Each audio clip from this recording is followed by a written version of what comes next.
Westcast Network. Now fix to start kicking ass, just like it said at the beginning of the program. Man of the hour, tower of power, too sweet to be sour. Sending your ass on the jabroni jet to the other side of the territory, brother. The Alabama Hammer. Nightmares on the best part of my day. The goods from the wood. Hot damn.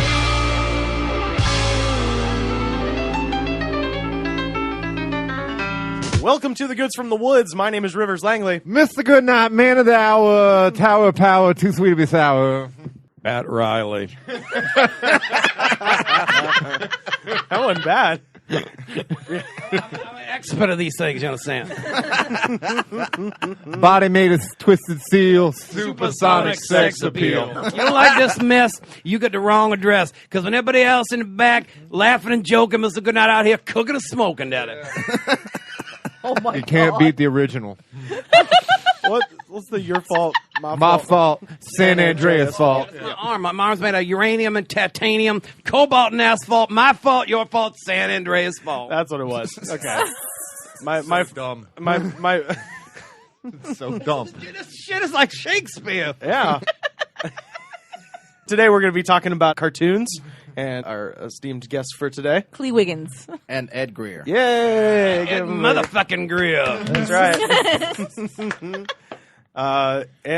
So we're gonna be talking about cartoons, all things animated, all things fun. Even all things drawn, we will definitely probably go on a comics tangent too. I imagine so. We have two comic experts here. So let's start with Klee. What's your favorite cartoon? Probably my favorite of all time from like my childhood would probably have to be Inspector Gadget.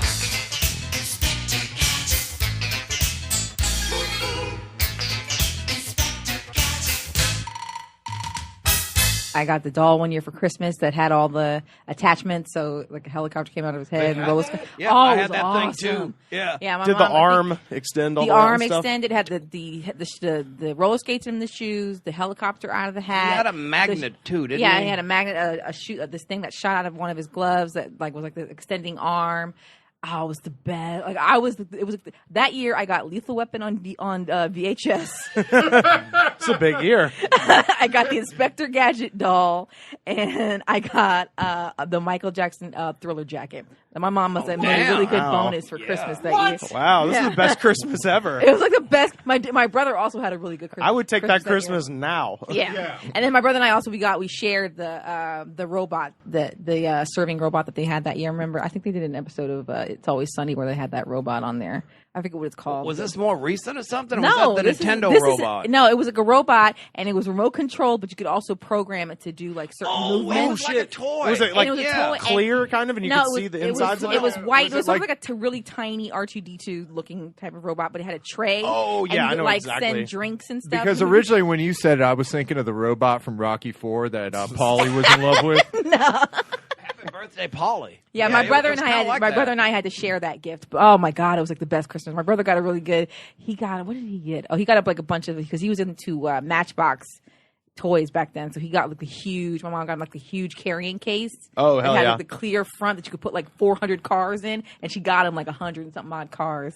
Nice, that's awesome. Yeah. Did you guys ever tie fishing line to the front of the cars and like pull them around and stuff? Yeah, we did all kinds of stuff with our Matchbox cars. He got the big racing track that went, and we had a really long with the loop hallway because we lived in a flat in San Francisco, and it had like a super long like gun alley hallway.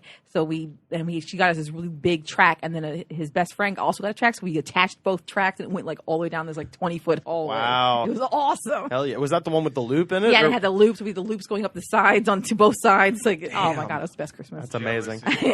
Jealousy. I think this is Christmas '88, I believe that was. The Michael Jackson Thriller jacket yeah. as well. Yeah. Christmas '88. I think I got a BB gun. I don't even remember what I got. Yeah, that was My mom she to this day is a really good gift giver. Yeah, man. You know, I gotta say that. You know what the problem with that Inspector Gadget doll was? What? There was no one for him to fight because they just made Inspector Gadget. Yeah, because you couldn't really have Dr. Claw. Because he was just a hand on a because he was chair. just a hand on a chair. His action figure would be pretty shitty.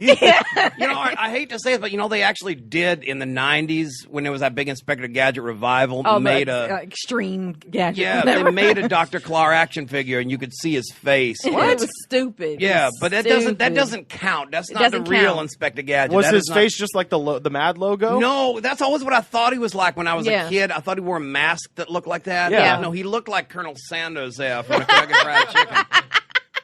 Inspector Gadget's greatest enemy was his own incompetence. And that's hard to make an action figure. Yeah, well, and he solves cases by accident, and that takes a lot more but skill. Most of it's mostly Brain the dog and Penny his niece. Brain gets his ass kicked. Brain gets the shit kicked out of him in any given episode. And Penny with her like Computer beta version of the iPad or whatever. Yeah, the the computer book.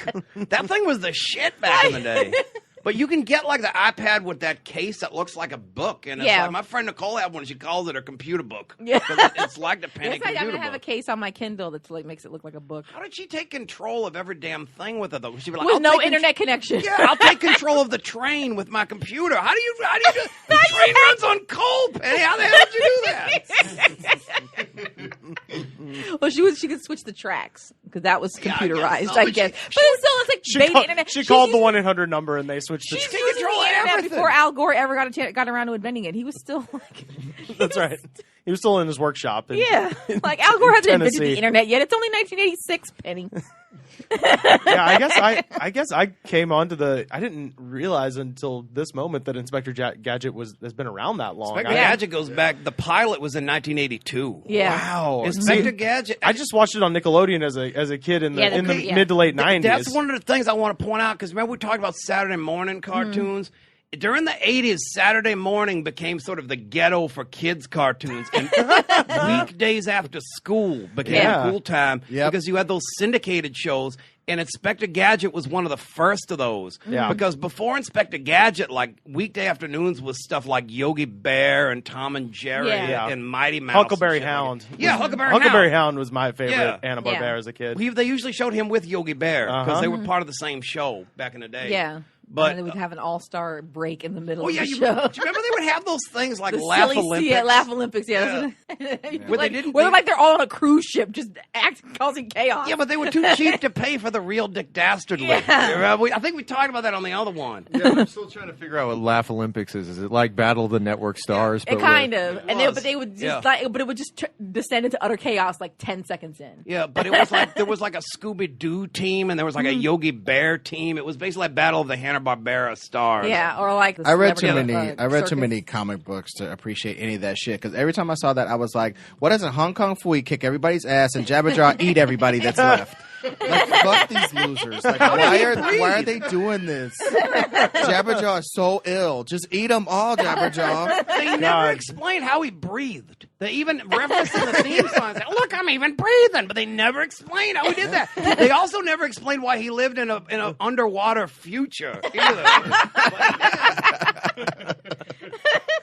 Remember they would go to like Acapulco and places like that? Yeah. Dude, I love the play on words of cartoons. Acapulco. I like the fact that in those old those like Hanna-Barbera joints like that, they would just steal stuff. So like Jabba Jaw talked like Curly from the Three Stooges. But his catchphrase was Rodney Dangerfield's "I don't get no respect." And like the little team that he was like the Scooby-Doo wannabe people, they were like all rip-offs of either people in Scooby-Doo or in Josie and the Pussycats. Yeah. Except for that girl Bubbles who had Gracie Allen's shtick. It was such like a weird amalgam of stuff that parents would get and like kids stuff. It didn't make much sense. Yeah. Well, yeah, that was weird. It was like those cartoons were created for a 25-year-old person of the time. Yeah. You know, somebody who can remember as a little kid watching Burns and Allen or some weird shit, but also Curly. Don't get me off on those Three Stooges. Well, it's interesting because Inspector Gadget is kind of like that because it's essentially Get Smart, the cartoon. Right. Down to Don Adams was the voice, so. With a little bit of, Clouseau, actually. Well, It's across Inspector Gadget is equally as inept as Maxwell Smart was. Yeah. So it was He's actually supposed to look like Clouseau, especially if you see the pilot where he has a mustache. He's an obvious Clouseau. Yeah, he looks like Clouseau, but then he acts and sounds like Get Smart. Even Get Smart was actually Clouseau inspired, so it all sort of. Well, and there's a little Mr. Magoo in there as well. Yeah, there's a little bit of Mr. Magoo just stumbling into the And there's even a little bit of like obscure shit, like this shitty spy cartoon from the '60s called Cool McCool, and all that shit is in there a little bit too. So he's sort of a hybrid, a mismatch.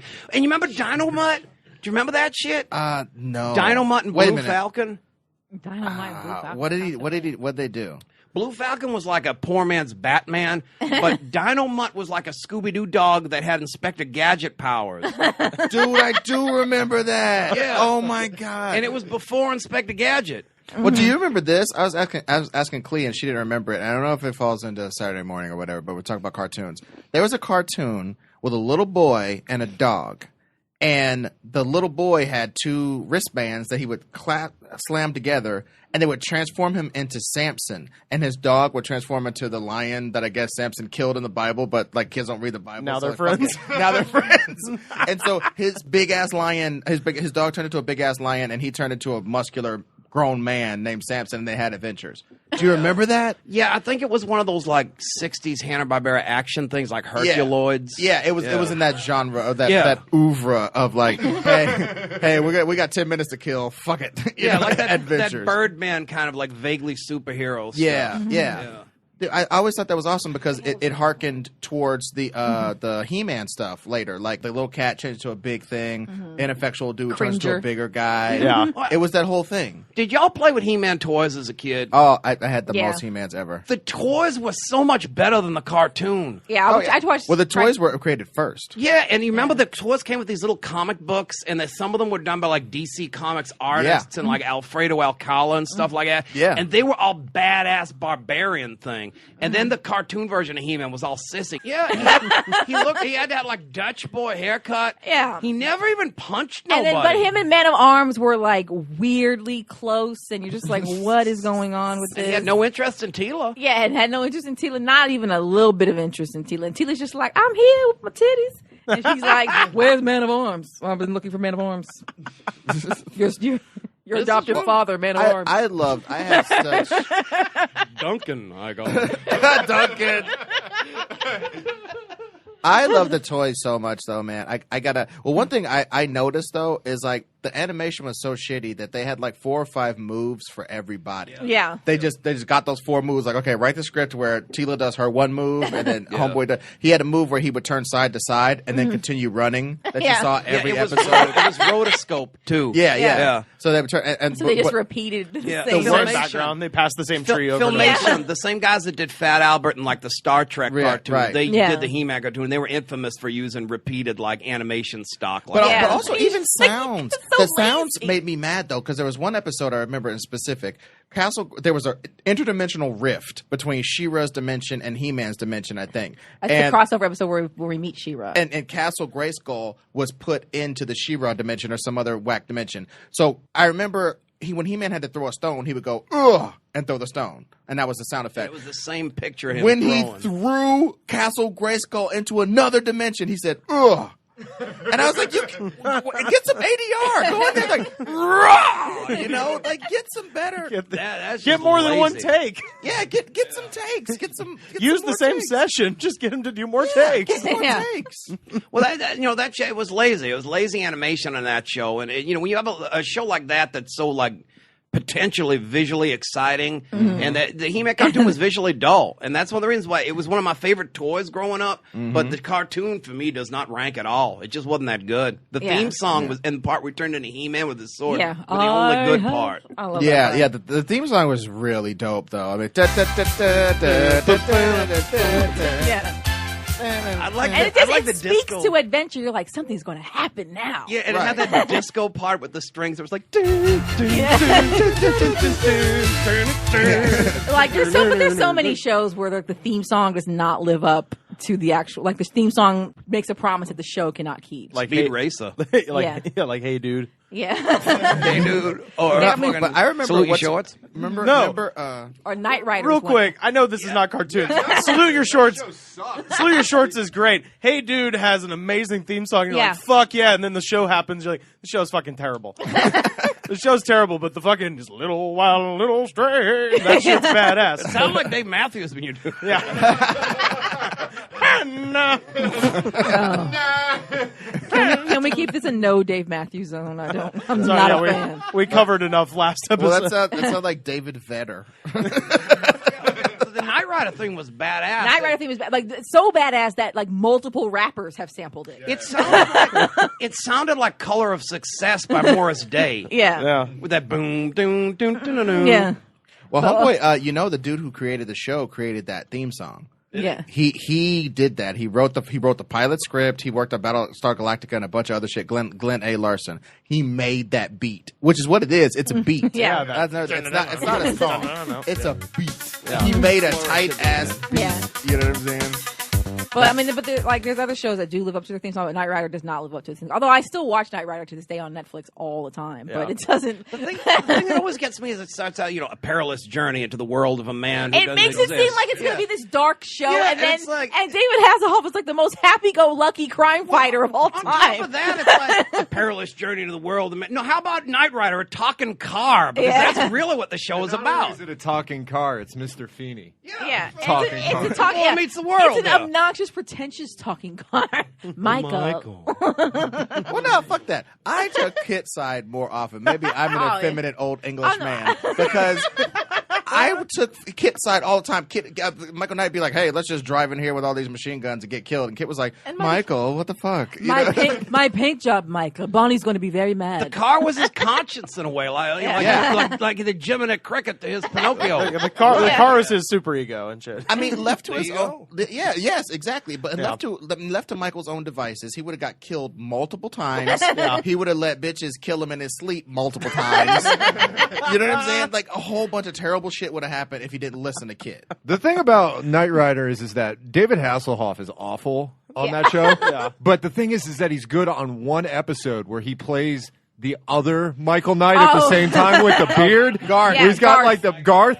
And it's just like, he was awesome as that. Why couldn't he have been that the entire show? Yeah, because the show promises like this dark, tragic, tortured man, and then he's all like, "Hey, Bonnie, how's it going? Here's my 19-year-old girlfriend, by the way. No, Bonnie, I'm never gonna fuck you." So isn't the pilot isn't the actual pilot a little bit more dark? Oh, it's way darker. Because the pilot, he almost dies. He loses. He doesn't it takes until halfway through the first season. He gets plastic surgery, and then it ends up that he got the plastic surgery. The guy gave him plastic surgery is the father of Garth, and God gave him plastic surgery to make him look like his crazy son that he doesn't speak to.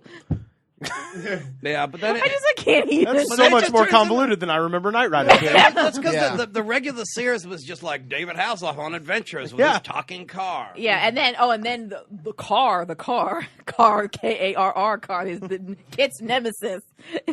Yeah, Car was the best. Car's the best. Car was the best. And they got another British actor. I forgot who's the voice of Carr, but it's somebody like I think it was the dude from The Equalizer, actually, if I remember correctly. Oh shit! As the voice of Carr, and shit, Breaker Moran. Yeah. And the only difference between Kit and Carr is that Carr has a gray, his chassis gray at the bottom panel, his gray bottom panel, but then he's evil and he talks people into committing crimes for him.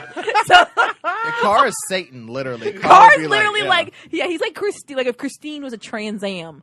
Then did they ever do an episode where the evil Michael Knight with the beard met up with Carr? No, because he wanted to build a thing called Goliath. Which when Knight Rider defeats it by pushing it off a cliff or something, it screams as it goes down.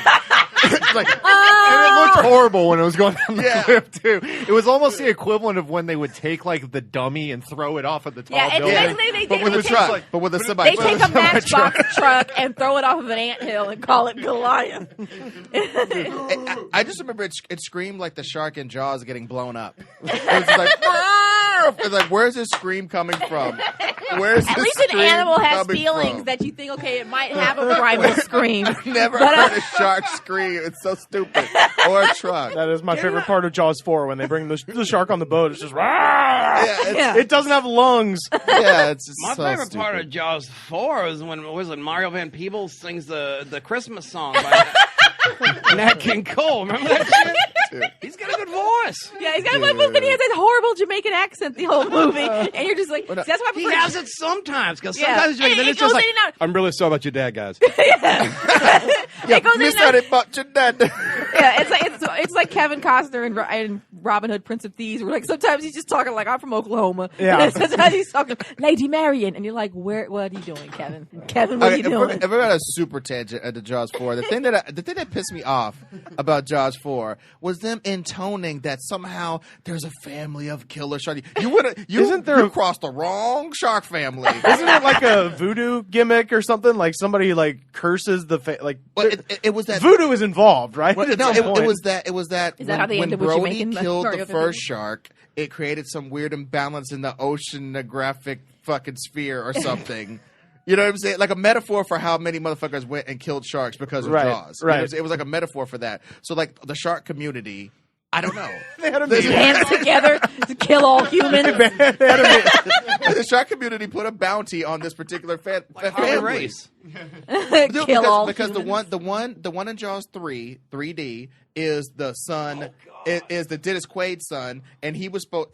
Dennis Quaid is the son of Brody. Yeah, the shark was. Yeah, he was. Dennis Quaid was the son of Brody, grown up, and worked at an ocean place. And the shark comes after him. And then 4 is about his other kid who worked for the Coast Guard or the policemen who have boats. Yeah. And Coast I Guard. remember specifically. It was like Christmas night or something, and he's like out on his boat by himself, and he's trying to like get some detritus out of the water. And Jaws used that as a handy dandy excuse to jump and kill him. Yeah. It's like Jaws has to go hide under some. What the fuck?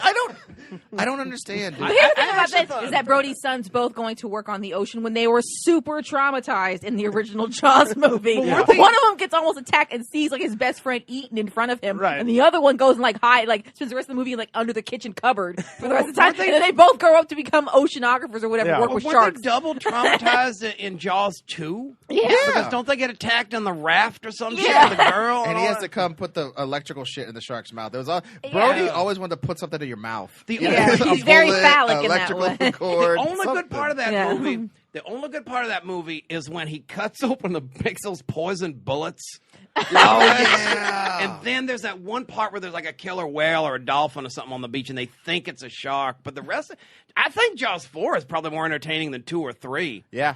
3 is Yeah. pretty. 3 is kind of boring, Yeah. except for like Louis Gossett Jr. chews the scenery in that movie like it is his last role. It doesn't feel like a Jaws movie though. It feels No. more Oh, just no. like some. And the 3D in it is laughable. Well, you sold me on Jaws 4 with the bad Mario Van Peebles Jamaican accent. Oh wait, no, It's Michael Caine too. Oh, no, Michael that's Caine. a great. No, it's dude. Jaws 4 It has is the best cast, I think. kind of all. of bar none the most. Jaws 1 is very entertaining because it's a great movie. But if you Yeah. want to talk about minute for minute entertainment value in the 2014, we're all ironically laughing at everything since Jaws 4 blows all of them out of the water. There's a banana boat murder in that Oh, there's a banana boat! They're on a banana boat like this. murder. And then somebody, like, the Jaws comes and gets to, like, the last person on the boat, and they're Dude. all just like, what happened to Stacy? I mean, with no spoilers, the way they off the shark at the end is ridiculous. Oh yeah. it matters. I think it's But, yeah. it's been out for 30 years. Doesn't What Mario happened? Van Peebles die, like, just like Quint did in that movie? Does it? I thought he survived it. I haven't seen it long enough. I remember the banana boat, though. he gets a Quint death, but it's nowhere near as dignified. Quint's like, to kill He me, doesn't get the monologue either. Yeah. The- But he does get oh, the With same. black eyes, You know like a what we should doll's do? eyes. Get a bunch of classic Jaws Just footage. roll over white. Yeah, we need to get a bunch of Jaws footage and put Jabberjaw quotes over it. I don't get no respect. As he's chomping on somebody. Oh, I called the city council of Acapulco to create an order. Go shining in the We hereby resolve to kill the Brody family. but yeah. But what's to call it? But the also we looked at this ranker list of Saturday morning cartoons. They had the snorks way too fucking high. Talk above about the aqua Smurfs. shit. above the Snorks is above Smurfs. It's slightly below Teenage Mutant Ninja Turtles and Thundercats and shit. You got the Snorks. Fuck off. Yeah, the Snorks were like number 30 on the list. I was just like, what? Yeah, they were like All underwater. in it, and their whole existence makes I don't no remember sense. anything about the show. It was Not just one like thing. It was like the Smurfs, but there was these underwater things with little dick things coming out of their heads. Yeah. I remember the dickheads. I and remember the bad guy. I've seen Snorks animated porn, which is hilarious. How do they fuck? Do They have have them fucking with their dickheads. Okay. They fuck like But the the girls have them avatars too. fuck, I imagine. Yeah. So he must put his They in lock- hers. Yeah, they have. I've seen ones where they put it where like the girl's like where she puts where a vagina will go, and then a girl like doing it to a dude's butt, and then the two things going like this, like together. And I would have thought it was like the whole thing. dragonfly sex or something. Because if you ever seen that, it's a real puzzle of how they work their tails together. Well, and they shit. they do like a 69 or a 72 or Well, something. it's like No, it's like more like an ass to ass sort of thing. yeah, the male like he grabs the back of the tail and he flies. I've seen them do it on like a piece of grass at like a swamp though, but he grabs the back of her tail and flies above her with it. And then he puts like his thing into the back of her. You understand his thorax? Whatever you They call gotta that. fly the whole time. Yeah, they fly. Is that The what whole you said? time. Well, A lot of when I insects. saw it, the female had landed on like a big blade of grass, and he was flying above it doing it, which probably kind of tiring. But sometimes we But have I to think do a all lot the of work. insects, though, ladies. they have in-flight sex. Like a lot of flying insects, their sex takes place. Yeah, in they're the flight. Yard High Club or something. Yeah, Honey, I Shrunk the Kids should have had a disturbing dragonfly fuck session. They're stuck on the backs. No! Stop it! Gross! But what that said, the only other thing I remember about Snorks, other than having a good theme song or some of the character names, was the bad guy was just some like seaweed monster called Kelp. Yeah.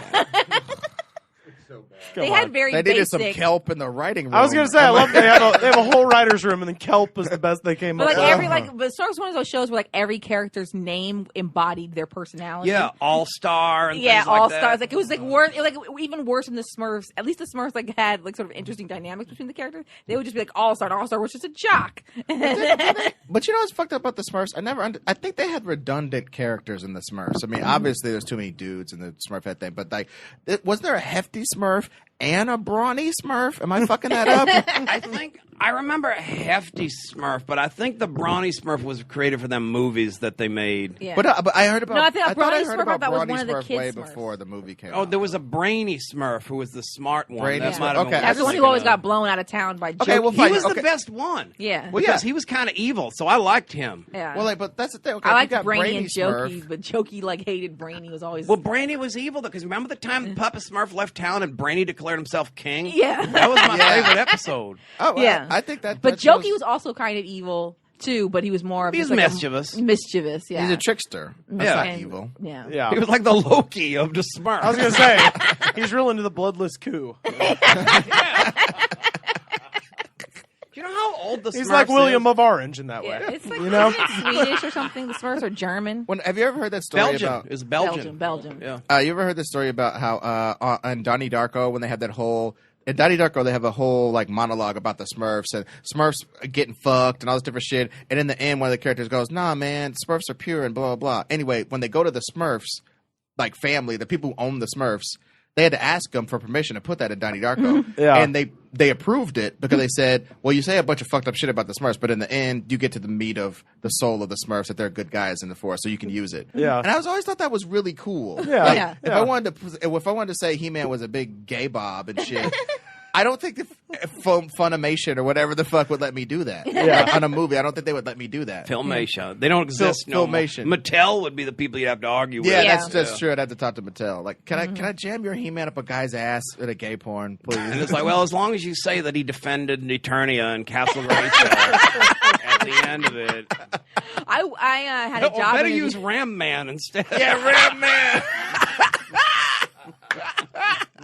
I had a job interview at Mattel once, and in their headquarters, they have when you walk in, they have a river of chocolate. Do they? No, they have 3 life-sized Matchbox cars that are super awesome that you can get into. Those just cars? They're not regular cars, but they're like the Matchbox like colors and like weird like prototypes. They're not drivable or anything. They're just shells. But they were super awesome. And then, but if you go to there's like because Mattel is divided into like the girls division and the boys division. As you go into the boys division, the first thing you see is like a 10-foot He-Man that you walk underneath. Hell yeah! So it is like He-Man outfit. You can peer under his loincloth.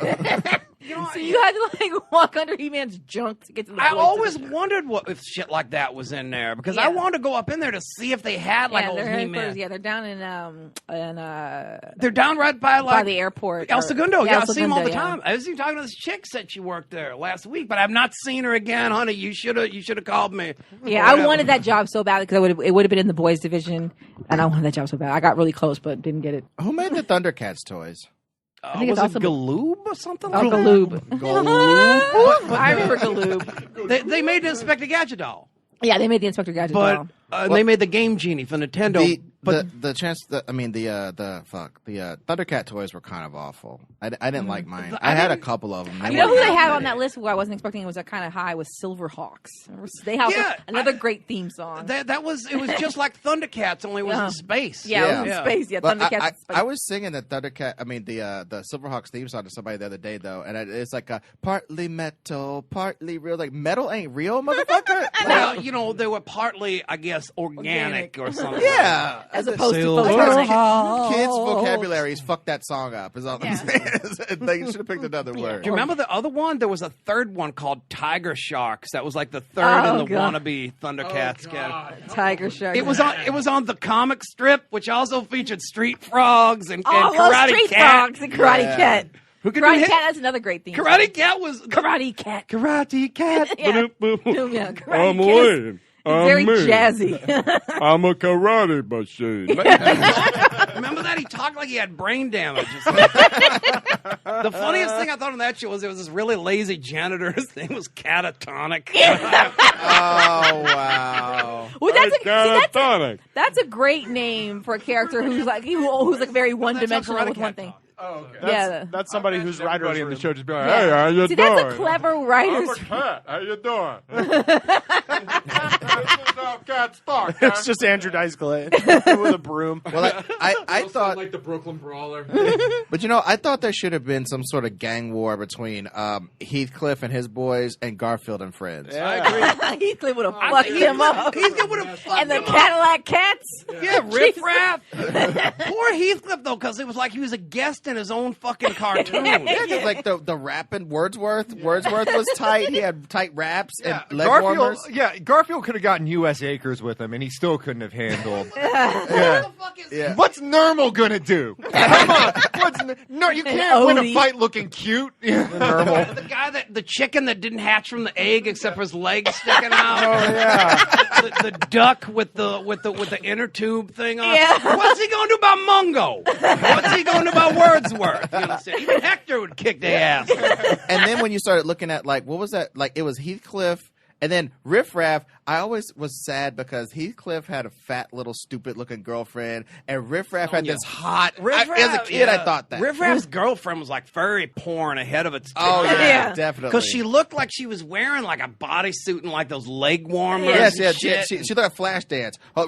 Riff Raff gets to go home with Flashdance. Meanwhile, homeboy's got like Bertha or something. Like I say, at least he wasn't neutered, which Garfield probably was. Oh yeah, because Garfield had that ugly chick with the gap in her teeth. Arlene, that was But I'll be honest with you, most of the Garfield secondary characters were pretty bad. They're terrible. Yeah. Heathcliff's girlfriend always reminded me of Wendy Jo Sperber. Remember Wendy Jo Sperber from Bosom Buddies? She was like the chubby chick in Bosom Buddies. Yeah, that's what Heathcliff's girlfriend always reminded me of. I think she was supposed to be a little because wasn't she like a Persian cat or something like that? Yeah.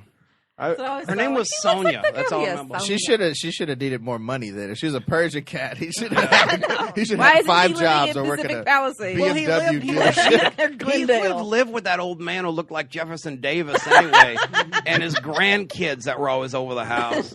I was just, by the way, made aware of the existence of Garfield porn.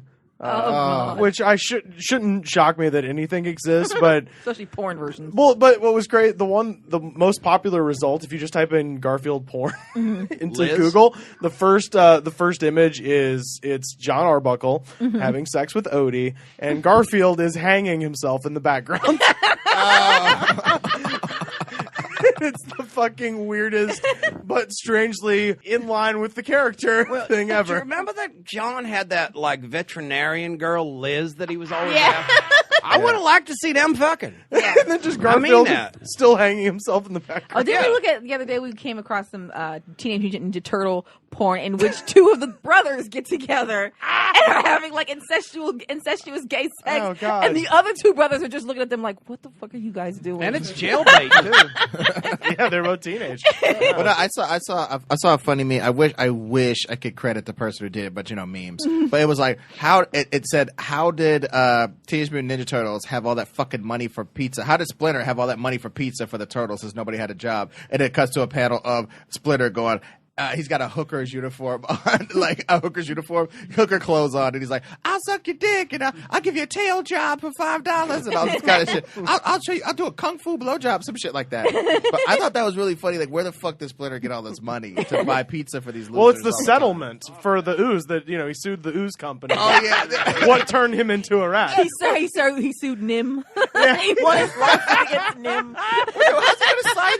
for the check though? It's like a Splinter, a rat. Well, wasn't there an episode where they explained it where it was based on all the change that came through the gutters and stuff like that? There was like some episode where they had some hokey explanation. It was different according to the different media, because like in the original black and white comics, it was actually of alien origin, the mutagen. Oh, okay. And then, they were aliens. Yeah. No, the turtles mutagen, and Splinter. the mutagen that turned them into the turtles. Is that what you're talking about? Yeah. I was talking about the money. We're wondering how they got the money. That I have no clue. I don't think it never explained that. He was sucking a dick. It comes to the like what people drop on the ground and stuff. Okay. Well, they went out and fought crime though. They could just do the Punisher style. Like they beat the shit out of some dudes. They took their money, and went and bought some pizza. That's probably what they did. Yeah, they just don't talk about that part. Yeah, they just like we're stealing all the cocaine and money that we find on the criminals we beat up. Wasn't there at least one episode of the cartoon where one of them, remember they would wear those stupid masks and trench coats when they were disguised as people? Yeah. Right. And one of them ordered a pizza, and when delivery boy came up, he took off the mask, and the guy ran away, and he just grabbed a pizza. Well, I think that happened in. I think that's in the movie, right? Yeah, I think in the movie, the very first he's movie. like he reaches some money through the sewer grate. Like, come on, put the pizza on the ground. Here's your money, you fuckface. Yeah. That first movie is great. I don't care who knows it. No, the first movie is. Yeah, great. I saw that fucking thing in theaters. No, that's number two. The second one is. Number two is the one with Vanilla Ice and the cameo by Kevin Diesel Nash. That's right. Kevin Nash is the wolf. Shredder. There's always the Shredder. That's right. Oh, yeah. but you know who Elias Koteas is? Fucking Casey Jones. Which, if you Elias know, Koteas. Elias Koteas is like that guy in every '80s movie who wasn't Robert De Niro. Yeah. That's and he Elias also played Koteas. like sort of like if you needed Robert De Niro teenage version, there was Elias Koteas because like he's in Some Kind of Wonderful. And he plays like but he befriends like the hero of the movie, and he's not the bad guy. And he was the the bad full guy. on Robert De Niro in that He's one. the bad guy from Fallen too. He was in Fallen. Wasn't he as in the that bad movie guy. with Paul Hogan, where Paul Hogan, Almost an Angel or something like that? That's possible. It's totally probable. Where Paul Hogan robs banks Yeah, disguised it's the only as Rod other. Stewart. It's the only.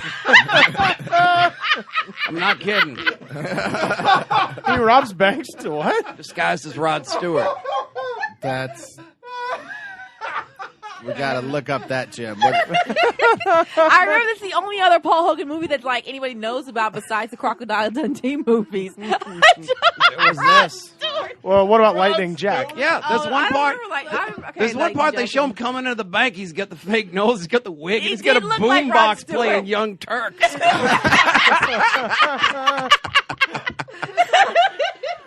Down and push you down. Yeah. I'm not making this shit up. Anyway, I thought the Casey Jones guy was in that as the brother or something. That's like the shitty Halloween costume where you have to bring the extra accessories so they know who you're supposed to be. So they know that you're Rod Stewart. Yeah. Because you don't look enough like him. We thought you were blonde Ronnie Wood or something. Yeah, I thought you were fucking Synchronicity era Sting and shit. Oh, and I'm looking at this list on Rikers. Does anybody remember Bionic 6? Yeah, I had a couple of action figures. Dr. Scarab. Yeah. Bionic 6 was so dope to me as a kid because, first of all, it had the multiracial, multicultural family, except the Chinese kid knew karate and the black kid was extremely athletic. And it was like, he was the smart one, though, because remember, he was IQ was his nickname. That is true. That is true. They did. Well, that's the other way, though. It's like, it's even that movie, like Die Hard had the black computer expert. I talk like this. I'm the black computer expert. Motherfucker. It was the night before Christmas and all. I have since watched 4x4 6. formation.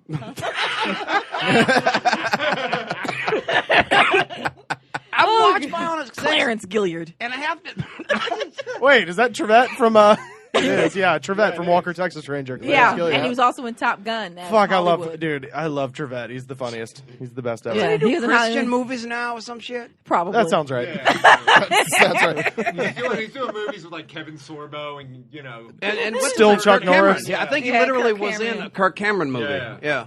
Clarence Gilliard Jr. But I've seen it. I've seen a Bionic 6 since, and I gotta say, a lot of the shows, that you don't think they hold up.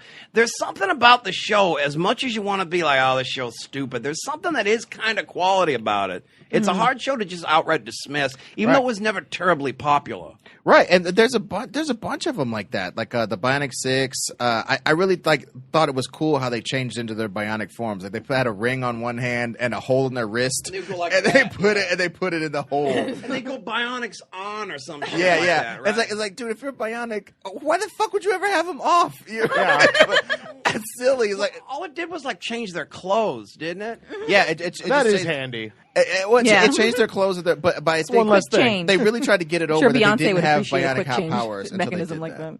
that. I remember the bad guys would have that scarab emblem, and they would do this salute, "Hail Scarab!" And you remember? I remember that show. Yeah, they would because they could have these hologram disguises or some shit, and they would change back to themselves when they did the "Hail Scarab" thing. A super future family. A family brought together by fate and given superpowers through the miracle of modern science. Bionic 6. We are together. We fight for life. Super future family.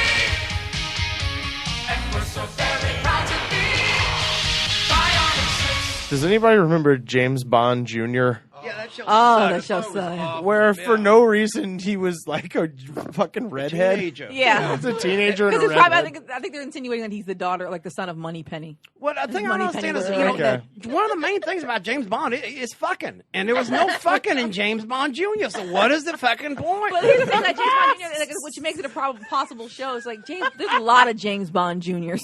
Yeah, Right. Well, he chases. There's a half black James Bond Jr. There's several half black James Bond Jr. Several half Asian James Bond Jr. In Japan, men come first and women come second. And there's one who's mostly gold. There's. But do you remember that it had Odd Job on it as one of the bad guys, but he was wearing this Run DMC thing where he had a clock around his neck and a sweatsuit. You remember that? I throw my hat so you can know the time. Dude, I don't know. Odd Job. One thing I wanted to talk about was the Rambo cartoon, because I'm just looking at this thing. The Force of Freedom. Yep. Dude, there's Sandro Yocolano, a comedian up at the Comedy Store. I always come to Sandro, the Force of Freedom. and I know I sound like a crazy person, but it's I love that song. Rambo and the Force of Freedom. It was a toy line, too. It was so there's great. Two cartoons they made out of ridiculously violent 80s action movies into cartoons. There's Rambo and there's RoboCop. Yeah. And you're like, why would you make this into a kid's show? Well, kids loved Rambo back in the day, but RoboCop was so excessively violent. Yeah. And it's just the kids did enjoy the subtleties of Rambo, like that coming home, the veteran sort of thing, living as a veteran in post-Vietnam America. They love those political subtleties. That's what they like. What kid growing up didn't lose somebody on the block to Agent Orange? get run out of a But the thing small is, like in the Oregon 80s, town though, by a like sheriff. 80s kids are the kids of Vietnam vets. So I'll tell you, Waiting for 10 months to get that VA check. You know, they understand that. one of the funniest. I got to go with a friend of mine whose father owns a photography company and like takes pictures for graduations. And I went to the University of West Georgia in Carrollton, Georgia, and we were listening to everybody calling the names. And basically, I just had to stand on the stage and be like, "All right, right this way, hold up." And then right this way, and just direct people into the little area to get their picture taken. And they called one girl's name, and they were like, Michelle Rambo Johnson. parents are the best. You fucking named your little girl Rambo. You fucking Wasn't psycho. it an actual name? Well, it was Rambo, There's an who's like actor. a French. There's an actor. I think he actually died of AIDS in the '80s named Dak Rambo. Yeah, it Well, was a but it was- Rambo himself. First Blood was a book. Yeah, there's a comic That out sounds there like right First now. Bad There's- Blood. there's, you know, Chuck- Yeah. Well, There's a this girl, comedian- she was the same age as me, so that means born 86, well after Rambo came out. So they know what they were If doing. it is a Yeah. family name, though, you know. But I mean, because it is Things Rambo change. was a French author and poet or something. Yeah. And they changed the name. Like, yeah, with an They EAUX. changed the fucking spelling a little bit because the dude who wrote Rambo actually had Rambo in both the screenplay and the book. Rambo dies because of you can't be a killing machine with nobody to kill and not get killed. They That's kind of even the point filmed of that it. ending. I Yeah. think you can Yeah. see it on YouTube. Yeah, That, but they knew it was so badass though. They were like, he's got to. And then you notice how they let him win that whole like when I was in sixth grade, my first acting class, I did the monologue where he's talking about I can't get a jump bucket car. You take a $1 million Rambo monologue. $1 million equipment with friends all over me. I'm trying to pick up his leg. I'm trying to pick up his arm. I'm trying to put him back together. His guts are everywhere. Wait, you did So, that, I'm you sorry, did that that's in so 6th funny. grade? No, It but was a powerful scene. It was a powerful scene. Remember that? That's You amazing. made me. You train me. You kill me. Do it. Yeah, do it. Yeah, It was a dude. powerful scene. It really It's was. really powerful. And the thing is, though, that's what America learned about Vietnam is not that we made a bunch of killing machines that need to be helped. No, just let them go kill other motherfuckers. Because Rambo 2, he beat Well, up I mean, Vietnam he by comes himself. back to a cracked out America, and Yeah. we need to Well, and I need think- somebody to do something about I that. think we've mentioned it on the show too, but in Rambo 3, of course, he defeats the entire Russian military, and then at the very end, it says this movie is dedicated to the brave men fighting for the Mujahideen in Afghanistan. Right. So this one's for you, Osama. We'll see you in 15 years, Right. motherfucker. Dude. That graduation ceremony, by the way, was also there was a girl named Penny Nichols, which Oh, your parents are asking. I went to high school with a kid named Ups and Downs. And I'm like, who's that? And if you don't believe me, he's my friend on Facebook, and he lives in Idaho. ups and downs. No. They name him after a bar or some shit. Like first name Upson, last name Downs. Yeah, it's like a bar with like with a racetrack in the back. Yeah, I also went to high school with a kid named Cocaine Edmonds. Cocaine.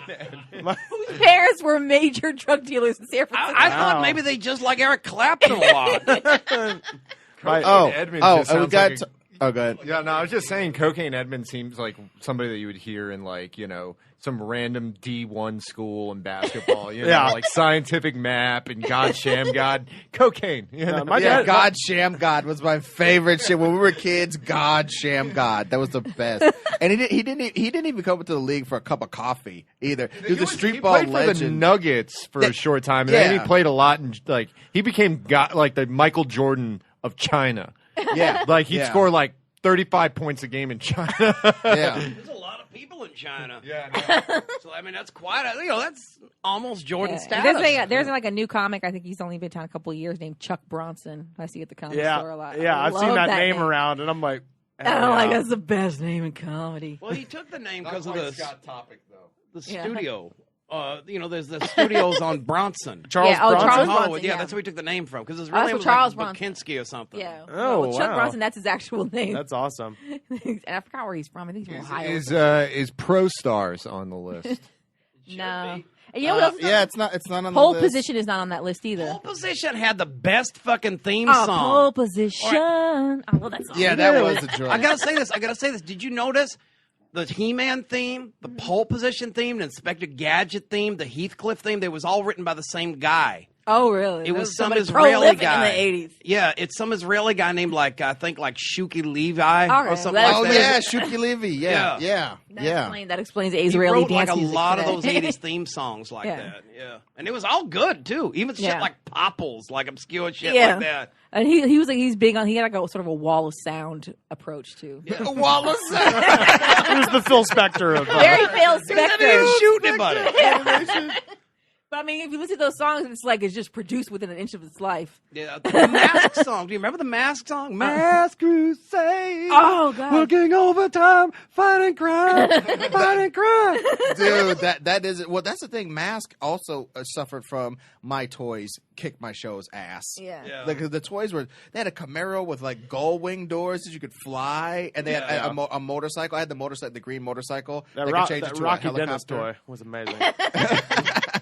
Yeah. The only one I had was the motorcycle that had the sidecar that turned into like a little submarine thing, like a one-man sub. Yeah. But then the problem was, what did you do with the motorcycle when the guy was riding around in the sub? Yeah, I don't. And what you got to park your motorcycle? That motorcycle's on the dock, confiscated, and then you come up with your sub, and you got no. Yeah, they fucking towed it. But you remember the guy who drove that thing on You the can't park cartoon? this shit on the Santa Monica Pier. maybe- What are you, insane? Maybe it had one of those like engine turn-offs where like if it got a little bit of too far away from where it was supposed to be, then it would turn the engine wouldn't What go is it? anymore. Yeah, maybe he had a special. He key had or a some beta shit. version of that. Or had They the- never even did that on the show. You remember the cartoon? There was the guy that supposed looked to like infer these things. the guy that looked like Jimmy Hart, and he talked like Jack Nicholson. And they would have the bumpers before the commercials, and he'd go, "Mask will be right back," and so will Venom. I mean, I hardly ever watched. I watched the car. That's the funny thing about those cartoons. They were designed to make you want the toys, and then you stop fucking with the show. Because I stopped watching He-Man after I got enough of the toys to make my own adventures in my own head. Like He-Man, dude, when I was playing with the toys, He-Man and Tila would be fucking, and then some asshole would come in the window, and then He-Man would fuck him up, and then it would be revealed that the plot involved more assholes. So he'd be like, "I'm sorry, baby, I gotta," and then he would run off and do some shit, and then she would end up saving the day. And so I've made a lot of adventures that were way better than the cartoon. some of them, but they always opened with He-Man and Tila. Oh, yeah, He-Man and Tila used to fuck all the time. some of them, the cartoons were better. Some the toys were better. Sometimes the cartoons were better. Well, that's Thundercats why, like, cartoon was 100 times better Yeah. than the toys. The toys were Transformers. big and had no Yeah. articulation. They were And like tr- lurch, like playing with 5 lurches. Yeah, is they- what it they was were like. really Transformer hard toys plastic, are the too. same way to me. Like I even Transformer toys now. Like I was just home like not too long ago. My little nephew has had a Transformer. I could not make the motherfucker transform. Like there's too much happening on this Well, toy. they were I can't fun. transform it. The thing was, they were fun to use, but on the cartoon, like a guy would turn into a tank and then he'd turn into a robot, and it looked like a robot. But on Yeah. the toy, it looked like a tank that had sprouted arms and legs. And shit like that. Yeah. Like he's got a turret on his chest. Yeah. and Like the barrel of the gun is like shooting him in his own Yeah, face or it's his- or hanging it's down his- as a dick. and then His arm or some shit. Yeah, and even on the one because when we finally managed to get the toy, like it's Optimus, so he turns to the semi, and then it's just, but it doesn't like come together all the way, so it's just like it looks like a semi that's like splitting open down the middle. Yeah, Like- and Optimus Prime had a hollow back, too, Yeah. which he didn't have on the cartoon. yeah. And I was like, oh, God. I like how they tried to explain what was in the semi trailer though. Like when you got the toy, it had he had a map and a chair or something and a gun. Or Yeah, something. so like somebody could go all and this live different- inside of Optimus Prime. It had like this thing that looked like, God, like Flight of the Navigator. Like, Yeah. Oh, like- God. And there was like I love that the movie. little roller guy, that little like 3-wheeled car that was on the cartoon like once that Yeah. you could launch Yeah. out of the thing. Yeah. Oh, Fly the Navigator. It's a great movie. That was. Compliance. Ed, what's your all time? Hers, she said Inspector Gadget. I think honestly that when I really go back and look at it, the one that made the most impact, it isn't the best one, but the one that made the most impact was Thundercat.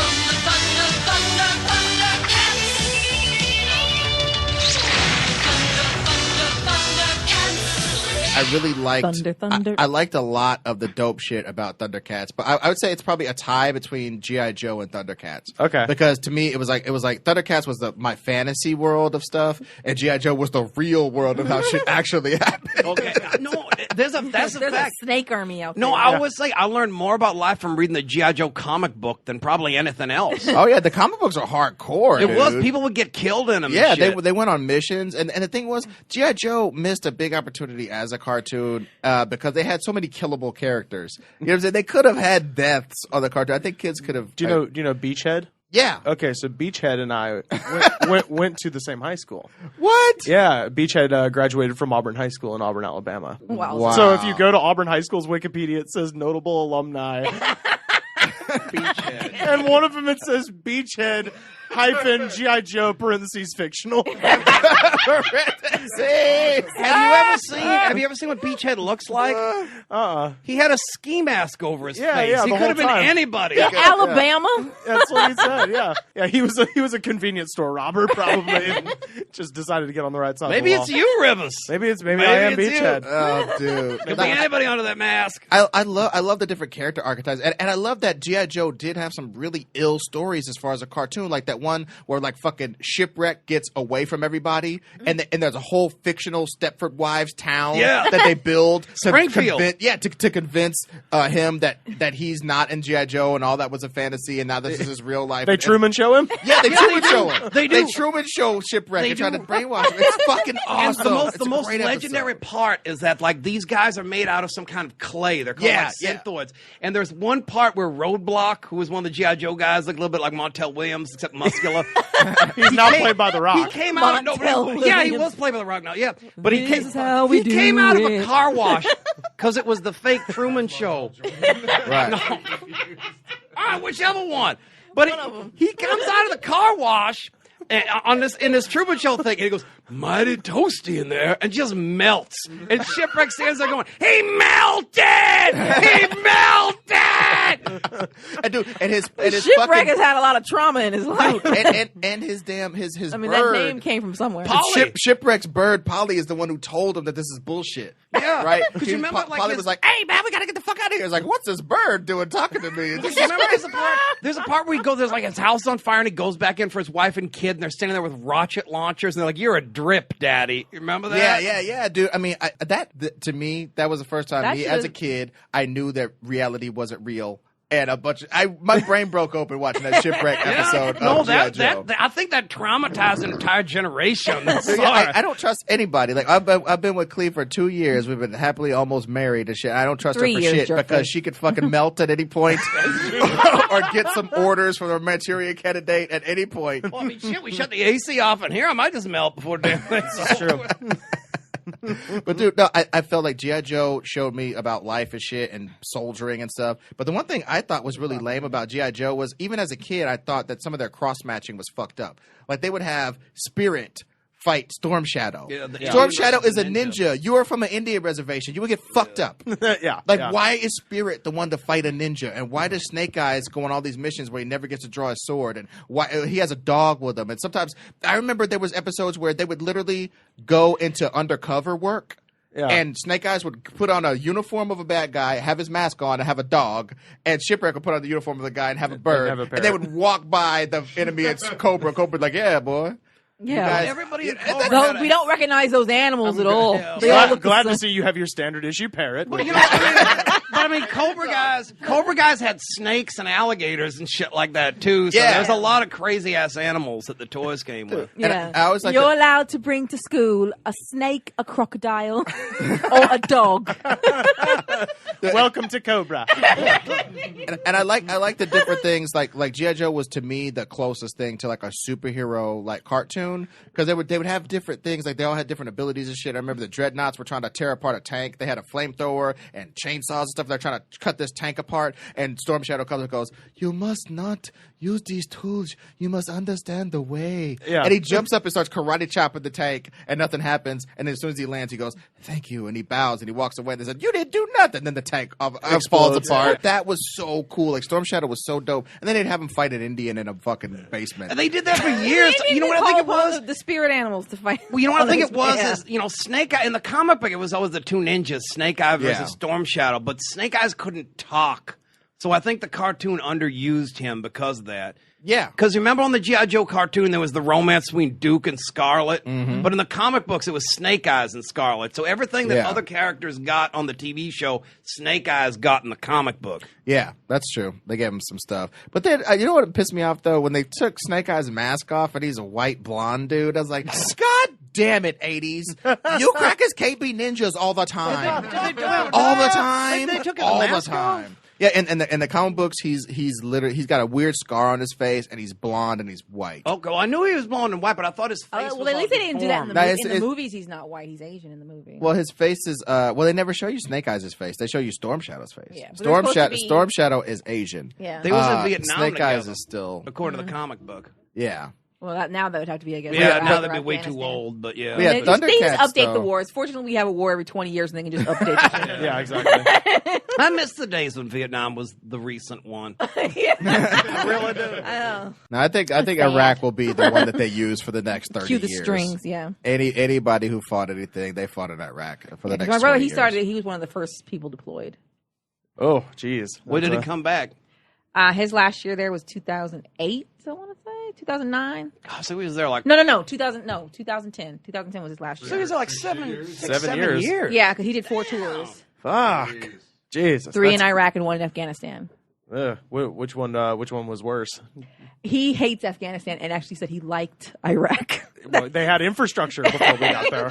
He goes. Iraq is really he's like Afghanistan, because he's like Afghanistan got too cold. And he's like those fucking poppy fields are just bullshit. Because I guess a lot of the troop movements he was part of, they had to go through or around poppy fields. And he's like, poppy fields are just the worst. He's like, I don't care what they make heroin with. The field itself is deadly. Yeah, because like the plants hurt and stuff. Yeah, there's thorns and stuff all over. There's thorns and stuff all over the place, and like trying to move through those things. Like if you try to ride any vehicle, like poppy fields will fuck up a tank. You can't even tank through a poppy field. Wow. It would get into the gears and mess it up. So it's like trying to clear them. He's like, that's why I like that's half the time. Like he's like, even if the U.S. is like making money off of it, he's like, it's just easier to let them grow the shit than to try and get rid of it because it's so hard. Yeah. Like you get one of things on me, it sticks to it stick to everything. But he liked Iraq. He's like, because he actually prefers the heat. He lives in Arizona and he likes it there for whatever reason. And you got used to it there. Even though like probably the worst skirmish he was part of because he was in Fallujah was in Iraq. Yeah, probably, and the thing that gives him beginning. the most nightmares was something that happened in Iraq. Yeah. But he's like, but I'll go back. He's like, I'll go back to Iraq 8 more times before I step foot in Afghanistan again. Wow. It's a really remote part of the world. And pretty inaccessible. Yeah, like I was. I mean, Iraq has the oldest cities in the world. Like they've had cities for a while. Yeah, but they're like they know what they're doing. Yeah, Afghanistan not so much. Jeez. Yeah, so he hated Afghanistan and Thundercats. What? Who's your favorite? I don't know. It's cute as strings. Snarf. I mean, I don't know. Thundercats was the funny thing is I draw all these like real heady shit about stuff like for real like G.I. Joe was about reality and soldiering and fucking and the fact that evil was always about money. They didn't want world domination. They were a terrorist group that wanted money. Yeah. I think we need to really draw that lesson in real life. Terrorists don't want to run anything. They have no infrastructure. They have no desire. Yeah. They say stuff like peace is a dream of the Zionists or weird shit like that. Yeah. Terrorists don't want to run anything. They want chaos. Yeah. And they want the money that comes from chaos. Although real scientists don't tend to have things like weather machines and matter transport. Oh yeah, well, hey, they're coming, buddy. But Thundercats to me was about civilization. Because if you think about it, those dudes land on this planet. They don't know anybody. They just try to build their little citadel and stuff. And every time they run into the natives, there's a fucking problem. You know what I'm saying? So you're saying Thundercats is the 80s equivalent of like Heart of Darkness? Dude, Mumra was Colonel Kurtz. You know what I mean? Because like it was dope to me that like I don't know, I was a super Black Power kid too. Yeah. I don't know how I got to be a Black Power kid, but like I always thought it was dope that Panthro gave them their civilization. He gave them their whole infrastructure. He was black. He was so obviously black. He was a panther. Right. A black guy's voice, and he built the tank. He built the house. He built all of that shit. He built all that shit. Fucking Tigra's bitch ass was busy teaching the kids how to read and shit. And Lionel was a kid himself. Lionel was a kid himself. Chitara was running around. You know, Chitara was running around doing other shit. The fucking Panthro was their whole infrastructure. He built their whole shit. Where the hell was Third Earth? I never understood that. Same place as like, Eternia, I guess. Yeah, no, but here's the thing. It's right next to Eternia. No, but Eternia can be anywhere. Third Earth implies we know this Earth. There's a second Earth we don't know about somewhere. There was a short-lived NBC show called Earth 2. Okay. Where all the answers but that was after the Thundercats. Well, I think what they're trying to imply is it's a prequel. After we went through all these planets, there was the first Earth where we could inhabit. Then there was a second one that we got fucked up some kind of way. Yeah. And this is the third iteration of a place you can actually live. The third do-over, third try. Yeah, because they were from Thundera, right? Yeah, those dudes were from Thundera, and then they went to Third Earth. But I don't know. But the thing is, like, Silverhawks and that were the exact same show. Yeah. But they both had a set of twins. They both had I don't know about an impetuous leader, a tempestuous or impetuous, whatever the fuck, leader. I think they might have had one. Or tempestuous. They had a kid, the Copper Kid. Remember that shit? Yeah, Copper Kid Silverhawks? was a fucking mime. Fuck that guy. From the Planet of the Mimes. Yeah. I didn't like that. I don't like characters that don't talk unless they're Snake Eyes. But I really thought Thundercats was dope. One thing I really hated was the episode where they had Lion-O have to beat all the other Thundercats and their chosen disciplines to become the leader. He had to beat Chitara in a foot race, Panthro in a fight, Tigra in a stealth contest, and a mischievous contest with the Wily Cat and Wily Kid. He had to beat them at their own game to be their Snarf leader. at being annoying or something? Dude. You started talking like Gilbert Gottfried for a week. I thought that was so funny because I was really thinking, like, what if we chose our leaders that way? Like, what if Barack Obama to be president had to, like, outrun somebody and out whatever somebody. He had to out crotchety John McCain. I was going to say, he had to lay off more people than Mitt Romney. I think we should go back to that. I'm just saying. He had to kill more animals from the seat of a helicopter than Sarah Palin.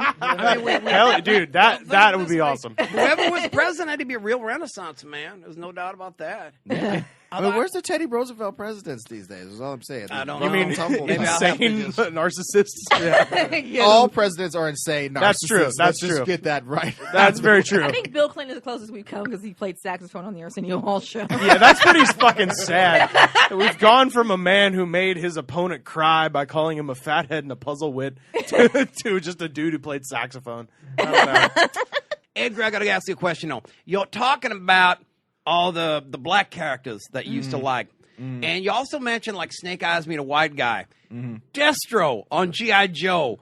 Yeah. He seemed to all the world like he was supposed to be a black guy, but he was from Scotland. Right, right. But didn't you think he was black? I loved Destro. I guess I'm a big black dude with a little sissy voice, and every dude with a great voice on the cartoons I love. Panthro's voice was great. Destro's voice was great. Were they the same guy? But one thing you guys all need to Google up though is Thundercats outtakes. I should have known the Territor didn't mean us any harm when the Sword of Omens didn't obey me. And anyway, it was just plain stupid to assume it might be bad. Just what the fuck am I talking about? That was like one of the first things I ever heard when I got the internet at my house. I heard that like way before YouTube or any of that shit. Yeah. Damn, before Google was big. Dude, those outtakes are so funny. The part where he just loses his temper, Wily Cat, when they're dropping their pens on the fucking thing. And it just, what's wrong, Lion-O? Fuck you. Why don't you eat a dick? This is so funny. Who was your favorite on Thundercat? Panthro. But did you like Mum-Ra? My favorite I didn't have a favorite villain on any of those shows. I really felt like the villains. I liked Skeletor, man. I felt for Skeletor. Like, I got a skeleton for a face. I kick it with mutants. Can I have something? You know what I mean? I felt like Skeletor was fucking cool. His voice was kind of lame. I didn't like Skeletor's voice. Alan Oppenheimer. No, I love Skeletor. No, the best man, you're a dickhead. The best one was Cobra Commander. Because he had that voice. Yeah. See, I wanted Destro. That's the one thing. That's another thing about G.I. Joe. G.I. Joe taught you about how the real world works. There's always some dude who knows what the fuck he's doing and is super cool, has a deep voice, and is great. And he's never the fucking boss. Some asshole bitch boy who doesn't know shit is always the boss. Cobra Commander didn't know shit. Destro should have led. He tried to take over. Yeah, Cobra Commander was so stupid, they ended up building a leader that was better than him. I hated that. I hated when they did was that. So stupid. That pissed me off so bad. Not because they did it, because it was actually entertaining, right. But of all the characters that should have just been a one story arc thing, they should have just killed off Serpentor at the end of that. Yeah. It wouldn't have been murder because he wasn't a real person. But instead, they tried to stick him around and have him be the new leader when Cobra Commander was so much more entertaining. Because Cobra Commander was hilarious because he would get so angry at everything. Right, So right. he would yell and he would throw jump up and down. Yeah, he would throw like chairs through his giant computer screen and shout things like "Calamity most foul." Cobra Commander was That's the why I best. like Dr. Claw, though. He had a great voice, too. How did Dr. Claw have cameras everywhere? Because he's like, he could see in Inspector Gadget's house. Is he watching Penny He had put on her drawers the and things same like that? internet connection that Penny did, and he had to get hacked into every street camera. So. Was her name Penny Gadget, by the way? Because that's a horrible name. I don't think so. No, you know what? Maybe, because I think her father was supposed to be Inspector Gadget's brother. Oh, they never were very clear on that. But Gadget is his actual name, I believe, because there's one episode where he goes out Lawrence Gadget. Well, no, they never say his first name. But I always assume it's Adam. Well, there's an episode where he goes out west and he mentions having like some ancestor that was a lawman. It was called like Buffalo Bob Gadget or something like that. Which implies and they also that it is there's an name. episode there where like a cousin comes and the cousin's last name is also Gadget. Yeah, I don't count that one though. Because I don't. For me, with Inspector Gadget, anything I'll tell you this biggest disappointment in my childhood was the second season of Inspector Gadget. Because if you remember, it didn't follow right after the first season. It was wild. Did it one of those Christopher Nolan 8-year jumps or something? Yeah. It was more like Inspector Gadget's bitch got blown up and he had to take a break. Christopher Nolan should do the Inspector It was more Gadget like movie. 2 or 3 years. Like the show had been out, and you thought you know for a couple of years now that you'd seen all the episodes of Inspector Gadget, and then just as I was like growing out of it, watching like Transformers instead, these new episodes all of a sudden appeared, and I was like, new episodes of Inspector Gadget. But they're terrible. Yeah. Because remember, he had that little assistant called like that wannabe superhero guy, Cape Man. Oh, Yeah. that was terrible. Yeah, I tend to block things like that out when something I love like becomes traumatically awful. I have refused block to watch it out. It's like with the Star Wars prequels. Can we talk they about don't things that exist. should have had a cartoon? Because I'm telling you, I think there should have been a fucking Dukes of Hazzard cartoon. Yeah, there was. There was? Yeah, there's a Dukes of It was Hazzard on cartoon. Saturday mornings. I never There's only saw that. one season. There's probably like 13 or 14. I saw came that. and I it- love the show. Well, as a it kid. happened. I love Dukes of Hazzard too. The fact that so many black kids love Dukes of Hazzard is just hilarious to me. But I know Yeah. so many black kids that are like our age that love the shit out of Dukes of Hazzard. And then Everybody you and your did back brother in the used to day. play Bo Me and and my Luke brother used to play Bo and Luke Duke all the time. With like, and we had this at my dad's house. He had this old burnt chassis of a Cadillac, and the doors couldn't open on it. You had to slide in. So we would practice. The slide across the hood. Sliding across the hood and sliding into the driver's seat. 'Cause it had all the insides in it. And there were like pictures of me and my brother like playing Bo and Luke Duke at my dad's house. And where my dad lived, like his backyard was way overgrown. So like we would like run a moonshine run and we're trying to run Roscoe Pico train and stuff. Hot pursuit. Yeah. But actually, the They used to make cartoon. my cousin play Roscoe and he hated it. My cousin Addie. Who was the Dukes- narrator? No, but Who was Waylon Jennings, the narrator? Oh, we never. what did you have a kid stand there and narrate? That's what I'm saying. You yeah. might have done that, Oh, Rivers, them but I Duke didn't boys know. are at it again. We would always do that at the end whenever we were going to go to commercial, but we wouldn't like go to commercial. We were, do it yourselves. Really And thought so this like if my out. dad would like call us into the house or something like that if we were at his house, or if my mom like showed up to pick us up or whatever, and then we were like, "Them Duke boys, how they gonna get out of this?" And then Yeah. that would be the end. That's how we always ended it. So we never had to think of an ending for our game. Yeah. The Dukes made it all the way to San Francisco. Making their way the only way they know how. That's just a little bit more than the love of the life.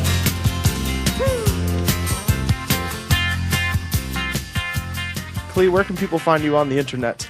I'm at Klee the Pimp on Twitter. Fuck yeah, you are. You can just look. Oh, I'm Ed Greer, and I'm Ed Greer Destroys on Twitter, and And in life. and on babe, and I'm on DeviantArt.com. You just search Ed Greer Destroys. Max Simeon's the character's name, and he's an interdimensional ape character, and I'm doing a comic book based on him. So some of the preliminary drawings are on DeviantArt, plus other stuff like I do portraits and stuff. So. Oh, wow. Hell I yeah, do commercial art in the daytime and comedy at night. Yay! man. Hell yeah. All right, everybody. You can find us at The Goods Pod on Twitter, Facebook.com/TheGoodsPod. What's up, buddy? Give us a little Bob Dylan on the way out there. Oh, we're doing it. We're doing it again. I think about Alicia Keys.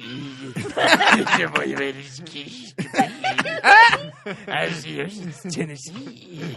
So creepy. Oh, and also on every Sunday, Ed and I do a show together, the Clean at the Ed and Clee show every Sunday in the Belly Room at the Comedy Store. Fuck yeah. All right. Well, yeah, everybody, if you're in Los Angeles, be sure to check that out.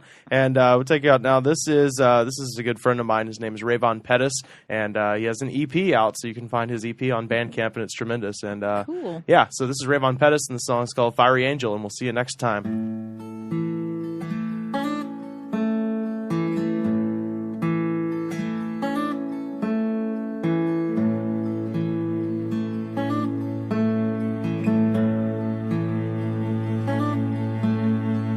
By the night, new morn. By twilight, would you still know me? By the daylight hour, and you the darkness. Would dreams of light be all I'd be? Honey, you are my fiery angel. I wish you'd close your wings on me. Honey, you've been away for so long. Lines of you still pull me out to sea.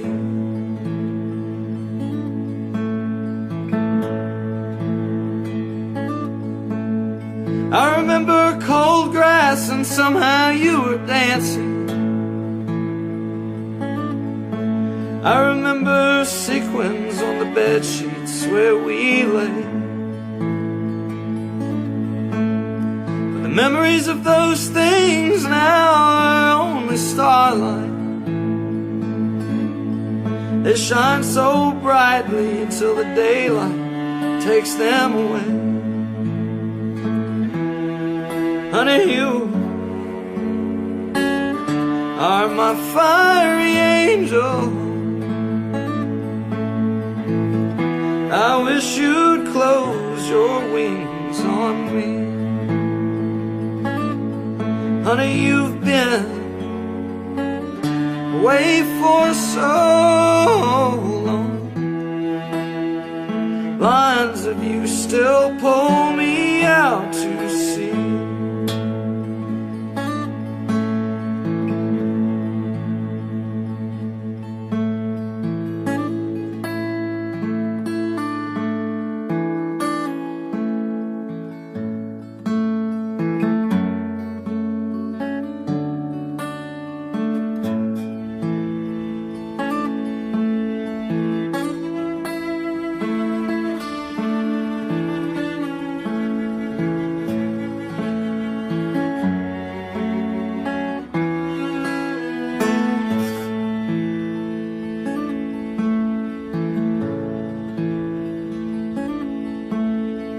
By the night, you were the morning. By twilight, would you still know me? By the daylight hour, and you the darkness. Would dreams of light be all I'd be? Would dreams of light be all I'd be?